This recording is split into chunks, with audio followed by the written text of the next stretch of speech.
동지들에게 믿음으로 얘기를 해주면 좋겠습니다. 앞뒤 한번 돌아보실래요? 네, 앞뒤 한번 일단 돌아보세요. 인사부터 하시고. 자, 누가 앉았는지 골라 잡으셨어요? 자, 다시 한번 인사하겠습니다. 저를 따라서 눈을 보면서 이렇게 한번 인사했으면 좋겠습니다. 믿음으로 살아갑시다. 다시 한번 인사하겠습니다. 허공에다 대고 인사하지 마세요. 눈을 똑바로 쳐다보고 인사를 해주십시오. 자, 다시 인사할 때 믿음으로 살아야 됩니다. 오늘 너무나도 잘 오신 겁니다. 인사하겠습니다. 아멘. 여러분, 우리 믿음의 사람들은 믿음으로 살아야 돼요. 믿음으로. 다른 걸로 살면 안 돼요. 그런 면에서 오늘 너무나도 잘 오셨어요. 오늘 이건덕 집사님 아까 전에 찬양하면서 멘트를 하기를, 오늘 세상 사람들 같으면 가족들하고 놀고 친구들하고 놀고 일주일 동안 바쁘고 힘들게 살다가 오늘 좀 편안하게 쉴 만한 날이 오늘 금요일 저녁인데 오늘 우리가 이 자리에 나왔다. 아까 그렇게 얘기를 하셨어요. 여러분, 오늘 너무 잘 오셨고요. 하나님께서 육신적으로는 우리가 피곤할 수 있지만 하나님께서 오늘 말씀과 기도를 통해서 우리가 하나님과 가까워지면, 우리의 영혼이 자유로워지면요, 우리의 몸 피곤한 거는 어디로 사라지는지 없도록 하나님께서 은혜 주실 줄로 믿으시기 바랍니다. 아멘. 사모하는 사람에게 사모하는 만큼 은혜를 부어주시는 거예요. 아셨죠? 꼭 은혜를 경험하시고 하나님의 마음을 경험하는 예배가 꼭 되었으면 좋겠어요. 우리 김수곤 장로님 마음이 느껴지지 않아요? 하나님이 오늘 우리 성도들을 축복하기를 원하시는 마음을 저한테 주셨습니다 하면서 아까 기도를 그렇게 했잖아요. 하나님은 오늘 예배 참여한 저와 여러분의 인생을 축복해 주기를 원하셔요. 아멘. 그 사모하는 마음을 가지고 우리가 나아갔으면 좋겠어요. 질문을 할게요. 사람이라는 존재는 독립적인 존재일까요? 의존적인 존재일까요? 나는 다 필요 없어. 내 힘으로 얼마든지 살아갈 수 있어. 혹시 아직도 이런 생각을 가지고 살아가시는 분 계십니까? 산전수전 공중전 겪다 보면은 참 사람의 힘으로, 돈의 힘으로, 지식의 힘으로 할 수 있는 게 별로 없구나. 우리가 뼈 때리는 그 인생의 통증들을 통해서 우리는 많이 겪어보셨잖아요. 그렇죠? 뼈가 아리는 인생의 고통들을 통해서 우리의 인생이 얼마나 독립적일 수 없는지 우리는 수도 없이 깨닫지 않았어요? 인간은 의존적인 존재입니다. 여러분, 한자로 사람 인자가 어떻게 쓰여지죠? 사람 인자가 요렇게 쓰여지잖아요. 그죠? 사람 인자가 요렇게 해서 요렇게 돼 있잖아요. 그죠? 사람 인자 한자로. 자, 이게 뭔가 어떤 모양새예요? 서로 기대어 있는, 서로 다른 말로 하면 의존하고 있는 것 같이 여겨지지 않습니까? 한자를 보면 참 기가 막힌 그런 형상이 굉장히 우리에게 의미를 전달해 주는데, 사람 인자라는 이 한자도 사람이라는 존재는 서로 의존하는 존재다라는 것을 담고 있는 것처럼 보여져요. 질문합니다. 저와 여러분들은 요즘 무엇을 의존하면서 살아가고 계십니까? 아직도 사람을 의존하십니까? 자녀를 의존하십니까? 여러분, 우리의 완전하고 확실한 유일한 의존의 대상이 누구일까요? 바로 하나님만이 완전한 의존의 대상이고, 유일무이한 우리의 의존의 대상이 바로 하나님이에요. 그런데 우리는 미련하기 짝이 없어서 자꾸만 세상을 의존하려고 들어요. 자꾸 돈을 의존하려고 하고요. 자꾸 사람을 의존하려고 하고요. 세상의 방식을, 수단과 방법을 가리지 않고 무언가를 의존하려고 하는 마음을 끝끝내 버리지를 못하는 게 우리의 모습인지도 모르겠어요. 이걸 붙잡으면은 크게 도움이 되겠다.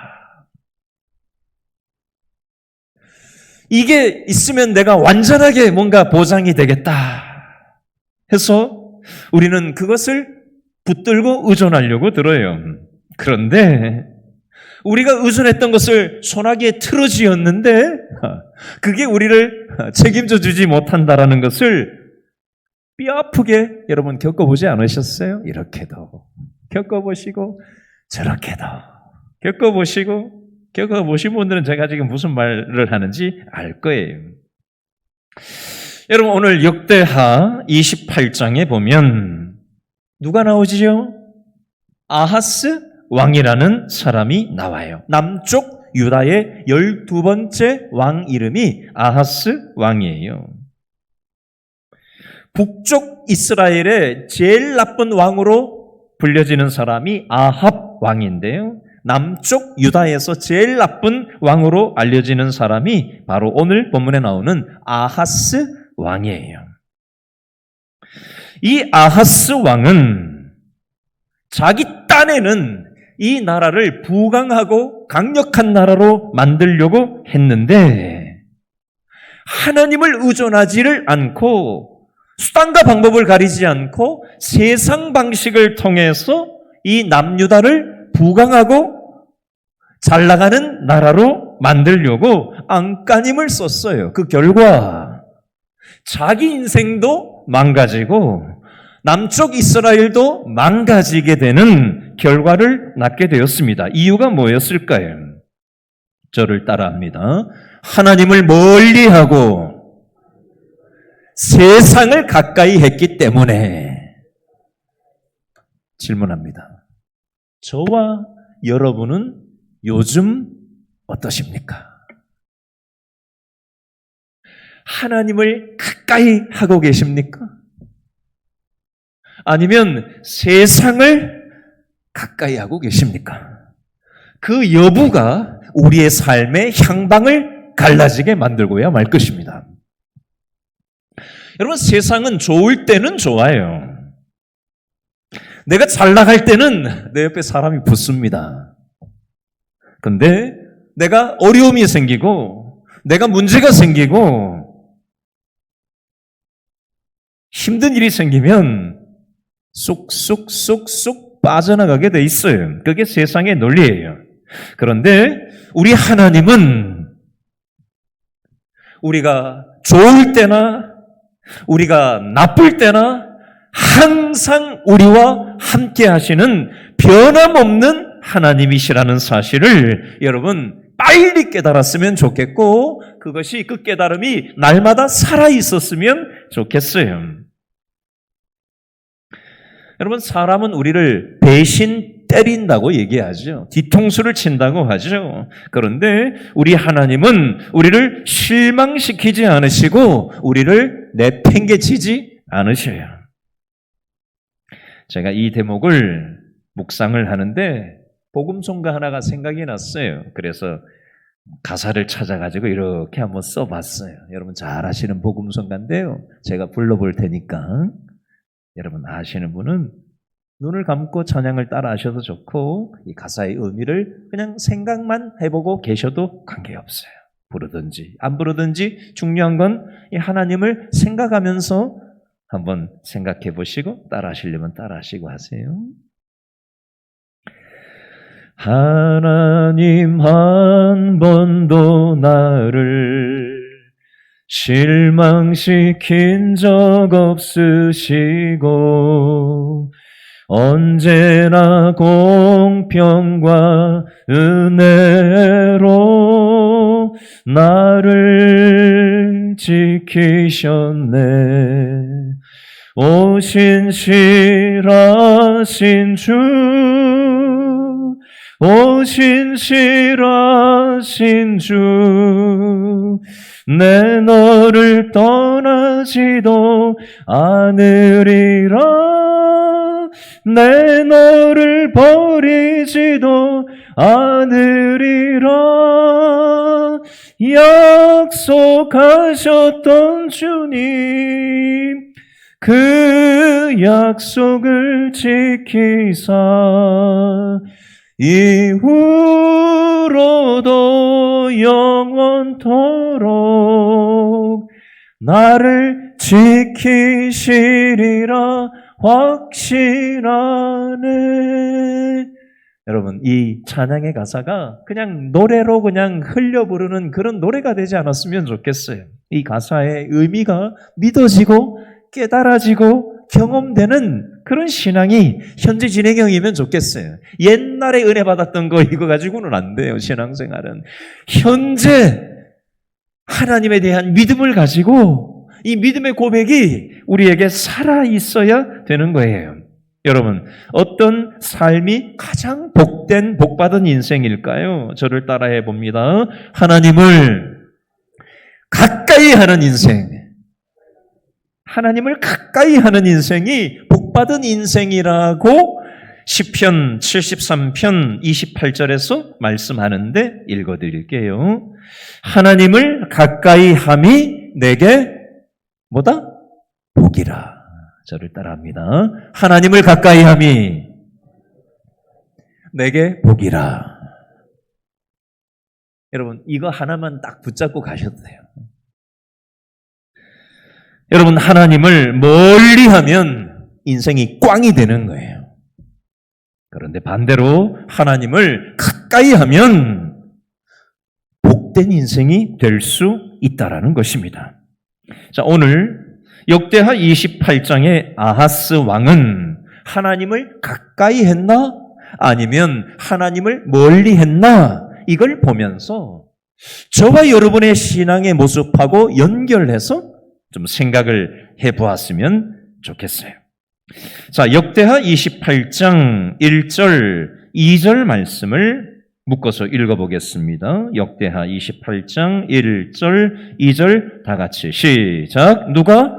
아하스가 왕위에 오를 때에 나이가 20세라. 예루살렘에서 16년 동안 다스렸으나 그의 조상 다윗과 같지 아니하여 여호와 보시기에 정직하게 행하지 아니하고 이스라엘 왕들의 길로 행하여 바알들의 우상을 부어 만들고, 한마디로 아하스는 뭐 했다는 거예요? 하나님을 가까이 하지 않았다라는 얘기예요. 복잡하게 쓰여져 있는데 한마디로 아하스 왕은 하나님을 가까이 하는 인생을 살지 않았다는 얘기예요. 하나님을 멀리 했어요. 자, 그 결과가 무엇이냐? 아하스가 하나님을 가까이 하지 않은 결과가 무엇이냐? 그 내용이 오늘 본문에 나와 있는데요. 이런저런 전쟁이 이 남쪽 유다에 생기게 됩니다. 여러분, 우리나라와 북한을 한번 생각해 보시면 좋겠어요. 우리나라가 어떻게 돼 있죠? 남쪽은 우리 대한민국, 북쪽은 북한으로 남북이 분단이 되었잖아요. 이스라엘 땅덩어리도 남과 북이 분단이 되었어요. 남유다와 북이스라엘로 분단된 상태예요. 우리나라도 정치 외교적으로 미국, 러시아, 중국, 북한, 그죠? 안보 상황이 매우 불안한 열강들에 의해서 굉장히 불안한 나라가 우리나라예요. 북쪽 이스라엘과 남유다의 상황과 우리 남한의 이 정치 역학이 굉장히 비슷하게 맥락이 비슷합니다. 남유다와 북이스라엘도 남북으로 갈라졌을 뿐만이 아니라 그 당시에 여러 열강들, 아수르, 바벨론 뭐 이런 열강들에 의해서 힘 있는 나라들이 도사리고 있었어요. 굉장히 우리나라하고 비슷해요. 자, 그 내용이 역대하 28장 5절, 6절 말씀에 나오는데요. 하나님을 아하스 왕이 가까이 하지 않은 결과 전쟁이 터지는데 어떤 양상으로 전쟁이 터지는지 역대하 28장 5절과 6절에 어떤 열강들을 하나님이 통해서 이 전쟁이 생기게 하시는지 5절과 6절을 읽어봅니다. 5절 시작. 그러므로 그의 하나님 여호와께서 그를 누구 손에? 아람 왕의 손에 넘기심에 그들이 쳐서 심히 많은 무리를 사로잡아 다메섹으로 갔으며 또 누구요? 이스라엘 왕의 손에 넘기심에 그가 쳐서 크게 사륙하였으니 6절 이는 그의 조상들의 하나님 여호와를 어떻게 했기 때문에 버렸음이라. 르말랴의 아들 베가가 유다에서 하루 동안에 용사 몇 명을 죽였다? 12만 명을 죽였다라고 되어 있습니다. 5절에 보니까 누가? 여호와 하나님이 누구를? 아람 왕의 손을, 열강 중에 하나인 아람, 그리고 셋째 줄에 북이스라엘의 왕의 손에 이 아하스, 남유다의 아하스 왕과 나라를 넘겨버리셨다. 왜요? 하나님을 가까이 하지 않았기 때문에. 그래서 그 결과가 어떻게 됐다고요? 남유다의 12만 명이 전쟁에서 죽게 되는 비참한 일이 생겼다는 거예요. 여러분, 이게 지금 남 얘기니까 별로 실감이 안 나시죠? 우리 길동 인구가 지금 4만 5천 명이거든요. 길동 인구가 4만 5천 명이에요, 현재.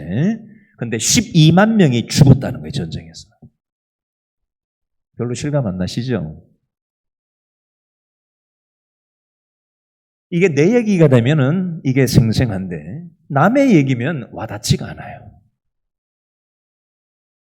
그러면 사람 하나 집에서 죽어나가도 얼마나 뼈저리게 아픕니까? 누군가의 아버지, 누군가의 어머니, 누군가의 자식이 지금 전쟁통에 12만 명이 죽었다는 거예요. 이 사람들과 관계된 4인 가족만 해도 48만 명이 다 울고 있을 거예요. 자, 핸드폰 좀 어떻게 좀 해주세요. 자, 전쟁으로 인해서 지금 이 남유다의 아하스 왕이 어려움을 겪게 되었다라는 것입니다. 자, 또 하나 역대하 28장 8절 말씀해 보니까 이번에는 숫자가 써 있는데 28장 둘째 줄에 보니까 몇 명이라고 쓰여져 있어요? 아내와 자녀를 합해서 20만 명이 전쟁 포로로 붙들려 가게 됩니다. 12만 명이 전쟁에서 죽고 20만 명이 전쟁 포로로 붙들려 가는 일들이 지금 생겼다라는 겁니다. 이 비참한 전쟁으로 인해서 어려움을 남유다가 겪게 됐어요. 자, 이번에는 또 다른 어려움이 이 아하스 왕이 다스렸던 남유다에 터지는데 그 표현이 오늘 본문 내용이에요. 역대하 28장 17절과 18절에 보니까 또 다른 두 열강이 쳐들어옵니다. 역대하 28장 17절, 18절 읽어봅니다. 17절 시작. 이는 누가? 에돔 사람들이 다시 와서 유다를 치고 그의 백성을 사로잡았으며 18절 누가? 블레셋 사람들도 유다의 평지와 남방 성읍들을 침노해서 전쟁이 터졌다라고 되어 있습니다. 에돔도 쳐들어오고 블레셋도 쳐들어오고 하나 쳐들어와도 힘든데 이쪽에서 쳐들어오고 저쪽에서 쳐들어오고 뭐 이렇게 됐다는 거예요. 우리나라로 치면 북한에서 쳐들어오고 일본에서 쳐들어오고 이렇게 됐다고 한번 연상해 보세요. 그게 어떨지. 왜 이런 일이 생겼다고 성경은 얘기합니까? 아하스 왕이 하나님을 가까이 하지 않았기 때문에. 여러분, 남유다가 지금 전쟁이 이렇게도 터지고 저렇게도 터지고 있는데, 자, 요 내용을 저와 여러분의 삶에 그대로 가지고 와서 적용해서 한번 얘기해 볼게요. 저와 여러분의 개인 삶에 있어서 우리가 하나님을 가까이 하지 않았을 때 하나님은 우리를 낮추실 때가 있어요. 하나님은 우리를 낮추셔요. 우리의 생각을 꺾어놔요. 우리의 자아를 완전히 부서뜨리실 때가 있어요. 야, 돈 가지고 안 되는 게 있구나. 야, 이 자식 문제 내 힘으로 안 되는구나. 야, 이 건강이 내 힘으로 조절이, 약 가지고도 해결이 안 되는구나. 약을 먹어도 잠이 안 오는구나. 뭐 어떻게 통제가 안 되는 거예요. 하나님 우리를 꺾어 놓으실 때가 있어요. 오늘 성경에는 전쟁이라는 양상이지만, 국가 간의 전쟁이지만, 저와 여러분의 삶 가운데는 우리의 자아와의 전쟁일 수도 있고요. 무언가 자식과 충돌이 일어날 수도 있고요. 건강에 충돌이 일어날 수도 있고요. 재정적인 충돌이 일어날 수도 있고요. 인간관계에 전쟁 양상이 터질 수도 있고요. 이런 시간을 통해서 하나님은 우리를 누르시는 거예요. 짓이겨 놓으시는 거예요. 이걸 통해서 하나님은 우리를 깨달으라고 말씀하시는 거예요. 이게 바로 뭐냐면 저를 따라해 주시기 바랍니다. 하나님께 가까이 오라는 사인. 하나님께 가까이 오라는 사인, 신호를 하나님이 보내시는 거예요. 너 지금 나에게서 멀어졌다. 나에게로 다시 가까이 와라. 이 건강이라는 문제를 통해서 나에게로 가까이 와라. 자식 문제를 통해서 나에게 가까이 와라. 인간관계의 갈등 양상을 통해서 그 고통스러운 인간관계 갈등 상황을 통해서 나에게로 가까이 와라. 사인이라는 게 사인. 하나님께로 가까이 오게 하시는 하나님의 사인이에요. 물론 우리가 별 잘못이 없는데도 인생에 부대낌이 올 때도 있어요. 그러나 그때도 어떻게 해야 되느냐? 따라합니다. 하나님께로 가까이 가라는 사인. 우리가 잘못해서 하나님께 가까이 하지 않고 멀리 했기 때문에 이런저런 인생의 문제들로 인해서 하나님께 가까이 오게 하는 사인으로 하나님은 이런저런 인생의 누르심을 통해서 우리를 하나님께 가까이 오게 하시기도 하지만 우리가 하나님께로 가까이 하고 있는데도 하나님께서 어려움을 우리에게 안기실 때가 있는데 그때도 어떻게 해야 되느냐? 하나님께로 가까이 오라는 사인이라는 거예요. 이거 잘 분별할 수 있어야 합니다. 자, 이쯤 되면 이 아하스 왕이 깨닫고 하나님께 회개하고 돌아갈 만도 하지 않아요? 그치요? 자, 아하스 왕이 이 상황에서 어떻게 태도를 취했는지 한번 보겠습니다. 오늘 본문 역대하 28장 16절 말씀을 읽어보겠습니다. 28장 16절 말씀 다 같이 시작. 그때 아하스 왕이 누구에게? 아수르 왕에게 사람을 보내어 도와주기를 요청했다. 하나님께 회개하고 하나님께 도와달라고 한 게 아니라 아수르 왕한테 사람을 보내서 도와달라고 여전히 아수르 왕을 의지하는 인간적인 문제 해결 방법을 선택하고 있는 이 아하스 왕의 모습이 저와 여러분의 모습은 아닙니까?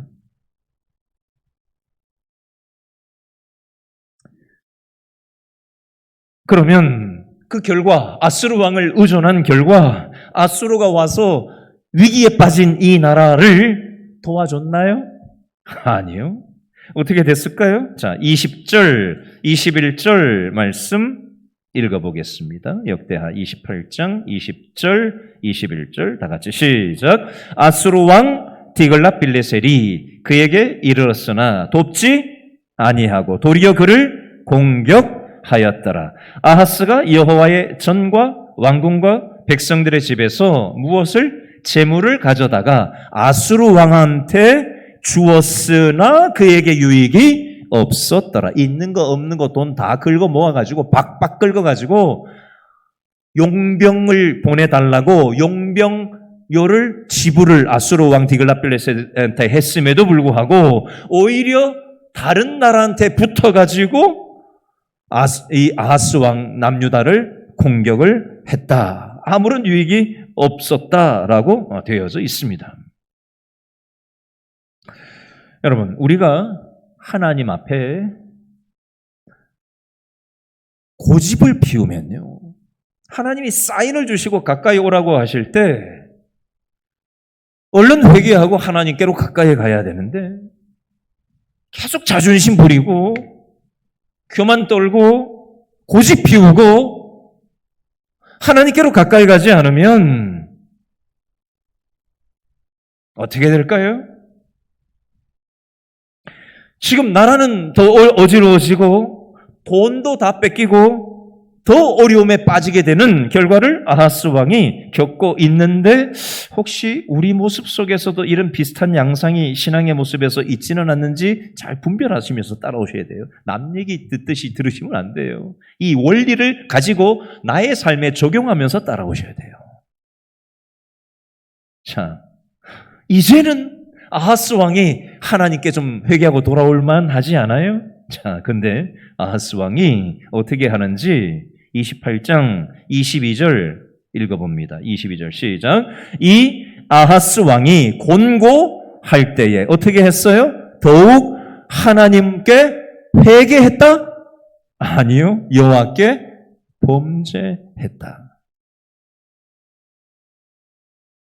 하나님은 가까이 오라고 사인을 자꾸만 보내시는데 아하스 왕은 하나님한테서 점점 더 멀어지는 거예요. 끝끝내 하나님 앞에 돌아오지 않고 하나님을 찾지를 않고 하나님 앞에 멀어지고 있고 범죄하는데 어떤 범죄를 저질렀냐? 그 표현이 23절 보면 여전히 다른 나라를 의존하고 있는 그런 모습이 나오게 됩니다.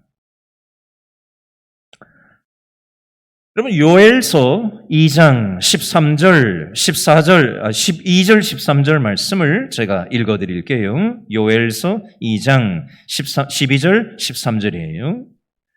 여호와의 말씀에 너희는 이제라도 금식하고 울며 애통하고 마음을 다하여 내게로 돌아오라 하셨나니 너희는 옷을 찢지 말고 마음을 찢고 너희 하나님 여호와께로 돌아올지어다. 그는 은혜로우시며 자비로우시며 노하기를 더디하시며 인애가 크시사 뜻을 돌이켜 재앙을 내리지 아니하시나니. 자, 저를 따라해 주시기 바랍니다. 너희는 이제라도 나에게 돌아와라. 이렇게 얘기하시는 거예요. 요엘서 2장 12절에 이제라도, 지금이라도 안 늦었으니까 지금이라도 나한테 돌아오라고 말씀하시는 거예요. 지금이라도 나한테 돌아오면 하나님 나 여호와는 은혜롭고 자비롭고 성질을 내는 하나님이 아니라 인애가 크시고 뜻을 돌이켜 우리 인생에 재앙을 내리는 하나님이 아니라고 말씀하십니다. 이제라도 돌아오면 하나님이 저와 여러분을 살려주시고 도와주시겠다라고 약속하고 계신 거예요. 여러분 물리학에서 탄성 한계라는 말이 있어요. 용수철을 한번 생각해 보세요. 용수철이 이렇게 눌러졌다가 손을 딱 치우면 이게 탁 튕겨 오르잖아요. 용수철이. 그죠? 탄성이라 그러죠. 이걸 탄성. 근데 이걸 힘을 너무 줘가지고 이걸 찍 잡아 늘어뜨리면 처음에는 복원이 되더라도 너무 그 성질 상태를 감당되는 탄성의 상태를 너무 넘어가게끔 이게 잡아당겨 버리면 이게 원위치로 돌아가지 않는 그런 이치가 있어요. 한계치를 넘어가면 이게 복원되지 않아요. 신앙생활도 마찬가지예요. 여러분 우리는 연약하기 짝이 없는 존재이기 때문에 어떻게 항상 하나님하고 가까이 하겠어요? 그렇죠? 우리도 인간 욕망이라는 게 있잖아요. 우리도 성질도 있고, 그렇죠? 내 생각이라는 게 있고, 우리는 감정이라는 게 있고, 내가 하고 싶은 거 하고 막 그렇게 막 살고 싶은 욕망이 막 끊임없이 그냥 우리한테서 막 어디서 나오는지 그냥 막 밀고 나오잖아요. 그러다 보면 우리가 신앙생활 하다가 실수할 때도 있고, 그렇죠? 신앙생활을 잘못할 수도 있고, 엉뚱한 데 관심을 보이고 하나님 앞에서 멀어질 때도 있어요. 그러나 우리가 신앙생활을 하다가 아이고 내가 하나님 앞에서 멀어져 있구나 라고 하나님이 이렇게 저렇게 깨닫게 하실 때가 있어요. 그러면 그때라도 회개하면 언제든지 하나님은 언제 그랬냐는 듯이 또 우리를 안아주시고 긍휼을 베풀어 주시고 회복시켜 주시는 게 하나님 아버지의 마음이에요. 그런데 이게 너무 갈 때까지 가버리고 돌아오지 않고 선을 넘어서 버리면 이게 회복이 불능인 상태가 될 수도 있다라는 겁니다. 오늘 역대하 28장에 나오는 아하스 왕이 지금 이 모양이에요. 그 선을 넘어버렸어요. 탄성의 한계를, 믿음의 탄성에 돌아올 수 있는 한계를 넘어서 버렸어요. 반대로 다윗은 역시 완전한 사람은 아니었어요. 다윗도 실수가 있었고, 다윗도 하나님께 멀어졌던 적도 있었고, 다윗도 성적인 범죄도 저질렀고 살인죄도 저질른 전력이 있어요. 그런데 다윗이 하나님 앞에 회개했을 때 하나님이 다윗을 다시 은혜를 주시고 다시 회복시켜 주셨어요. 다윗이 고백합니다. 이 곤고한 자가 부르짖음에 여호와께서 들으시고 모든 환난에서 구원하셨도다. 지난주에 신방을 갔는데 우리 교회 성도님 한 분이 기도하는 기도방을 보여주시면서 의자에 앉아가지고 이렇게 손을 모으시고 목사님 제가 이렇게 기도를 해요. 근데 진짜 제가 어떻게 기도하는지 보여달라 그랬더니 기도 공간에 가가지고 이렇게 앉아가지고 기도를 하는데 진짜 기도를 하시는 거예요. 저는 폼만 잡으라고 했는데 진짜 진심으로 기도하시는, 딱 보면 알잖아요. 이게 그냥 폼 잡는 포즈만 취하는지 진짜 평상시에 하던 그 심정으로 앉아서 기도하는지 딱 보면 이게 와닿잖아요.